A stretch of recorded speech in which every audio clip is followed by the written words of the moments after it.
प्राचीन भारत के उस युग में जब समाज स्त्री को केवल एक वस्तु, एक मोह का कारण या पुरुष की छाया मानता था, तब उस दौर में महात्मा बुद्ध ने स्त्रियों को एक अलग दृष्टि से देखा। न केवल देखा बल्कि उस दृष्टि को धम्म का हिस्सा बनाया। यह कहानी उसी गूढ़ दृष्टि की है जिसमें बुद्ध ने स्त्रियों को न तो रहस्य कहा, न भ्रम, बल्कि करुणा, शक्ति और आत्मज्ञान की क्षमता से पूर्ण समझा। बुद्ध का जीवन ही एक विराट प्रयोग था। जन्म लेते ही मां की छाया उनसे छिन गई। महामाया केवल 7 दिन जीवित रही। यह शून्यता, यह मातृत्व का शून्य उनके भीतर कहीं न कहीं जीवन भर की एक प्यास बनकर रह गया। जब वे ध्यान में बैठते, उन्हें मां के कोमल स्पर्श की कमी सताती।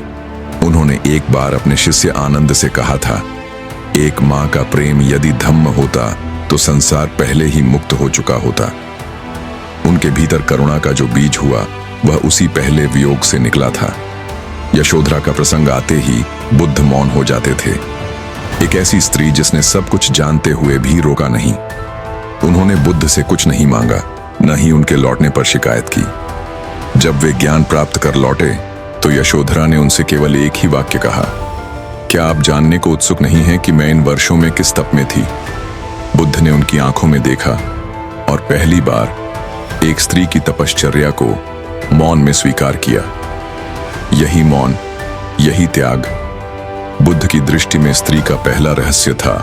बुद्ध के जीवन में एक और स्त्री आई, महाप्रजापति गौतमी, वही जिन्होंने बचपन में उन्हें पाला, उन्हें माता का स्नेह दिया। जब बुद्ध ने संघ की स्थापना की, उन्होंने स्त्रियों को उसमें प्रवेश देने से पहले कई बार सोचा।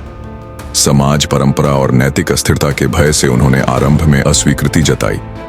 लेकिन जब महाप्रजापति गौतमी नंगे पांव, धूल और कांटों में लथपथ सैकड़ों स्त्रियों के साथ बुद्ध के पास पहुंची, तब उनका मौन संकल्प ही सबसे ऊंचा तर्क बन गया। बुद्ध ने गहराई से देखा और कहा, जो स्त्री अपने भीतर से संसार को त्याग सकती है वह किसी पुरुष से कम नहीं। यहीं से बौद्ध भिक्षुणियों के संघ की नींव पड़ी, जिसने इतिहास को नई दिशा दी। वैशाली की नगर वधू आम्रपाली की कथा भी उतनी ही मार्मिक है।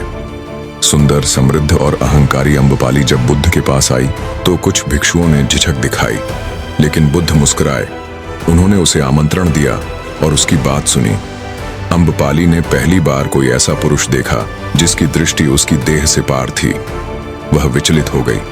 बुद्ध ने कहा, रूप की सत्ता नश्वर है, लेकिन चेतना का सौंदर्य स्थायी है। यह वाक्य अम्रपाली के भीतर कुछ तोड़ गया।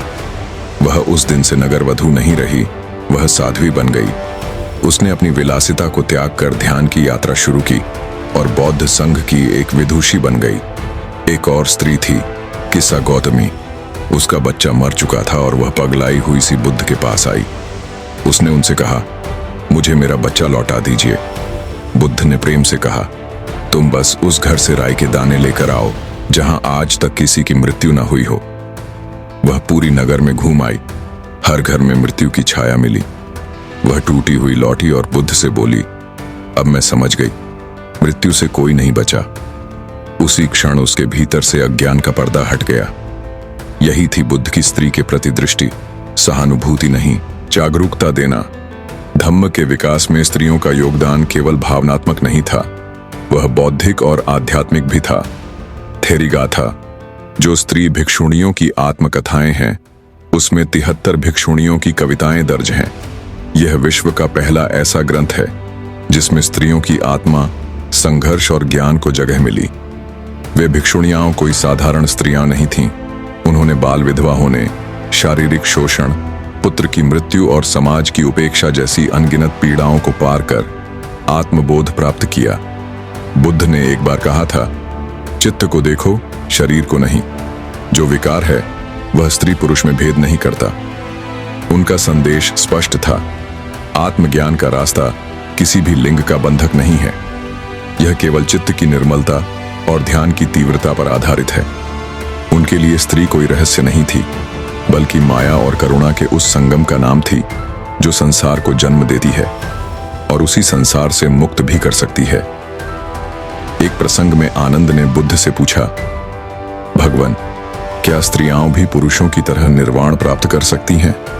बुद्ध ने दृढ़ स्वर में कहा, हाँ, यदि वे 8 अंगों का पालन करें, सम्यक दृष्टि, सम्यक संकल्प, सम्यक वाक, सम्यक कर्म, सम्यक आजीविका, सम्यक प्रयास, सम्यक स्मृति और सम्यक समाधि, इसका पालन करने से वह निर्वाण प्राप्त कर सकती है। उन्होंने कभी भी स्त्रियों को पीछे नहीं रखा। उन्होंने हमेशा उन्हें समान मंच पर खड़ा किया। बुद्ध की दृष्टि में स्त्री को कोई दैहिक रहस्य नहीं था। उनके लिए असली रहस्य यह था कि एक स्त्री कैसे दुख को सहते हुए भी करुणा बनाए रखती है। यही करुणा, वही त्याग, वही चुपचाप जलती लौ उन्हें स्त्री में ब्रह्म की झलक देती थी। उन्होंने एक बार कहा था, एक चुप रहने वाली स्त्री जो भीतर से बुझती नहीं, वह मेरे धम्म की साक्षात अभिव्यक्ति है। बुद्ध का स्त्री दृष्टिकोण आज के युग में और अधिक प्रासंगिक हो जाता है। जब स्त्रियां फिर से अपनी शक्ति को पहचान रही हैं, तब बुद्ध की वाणी उन्हें दिशा दे सकती है कि उनकी शक्ति केवल प्रतिकार में नहीं, बल्कि सहजता, करुणा और जागरूकता में है। अंत की गहराई में बुद्ध ने स्त्रियों को कभी किसी रहस्यमयी आवरण में नहीं देखा। उन्होंने उन्हें कोई भ्रम, कोई वर्जित शक्ति या कोई जादुई प्रतीक नहीं माना। उन्होंने स्त्री को न रहस्य कहा, न रहस्यवादी, बल्कि उसे जीवित साक्षात्कार माना। उस करुणा का मूर्त रूप जो न जन्म से आती है, न शिक्षा से, बल्कि पीड़ा से तपकर बनती है। उनके लिए स्त्री वह स्रोत थी जिसमें दुख से जूझते हुए भी प्रेम, करुणा और सहिष्णुता बची रहती है। बुद्ध ने स्त्रीत्व में वह अग्नि देखी जो स्वयं को जलाकर भी संसार को प्रकाश देती है। उन्होंने कहा था, जिस स्त्री ने अपने भीतर की पीड़ा को आत्मबोध में बदल लिया, वही मेरे धम्म की दीपशिखा है। उनके लिए स्त्री केवल देह नहीं थी, वह चित्त का गहनतम झील थी, शांत पर भीतर गहराइयों से भरी हुई। बुद्ध ने स्वीकार किया कि जब स्त्री अपने भीतर के आर्तनाद को मौन साधना में बदलती है, जब वह त्याग में टूटने के बजाय मजबूत होती है, जब वह मोह को त्याग कर स्वयं को जानने निकलती है, तब वह किसी रहस्य से परे हो जाती है। तब वह स्वयं बोधि वृक्ष बन जाती है, छाया भी देती है और सत्य की जड़ भी। स्त्रीत्व और बुद्धत्व का यह मिलन कोई संयोग नहीं, एक चेतन संकल्प है, एक ऐसा संगम जहां करुणा और जागरूकता एक साथ बहती हैं। यह वही क्षण होता है जब संसार की सबसे कोमल आत्मा सबसे मजबूत बन जाती है। और शायद इसीलिए बुद्ध ने अंततः यही कहा होगा, जिस दिन संसार स्त्री को केवल रूप नहीं, आत्मा समझेगा, उसी दिन समाज को बुद्धत्व का प्रथम दर्शन होगा। मायावी नहीं, करुणामयी, दुर्बल नहीं, जागरूक, शोषित नहीं, मुक्त स्त्री, वही जो धम्म को अपनी कोख से जन्म देती है।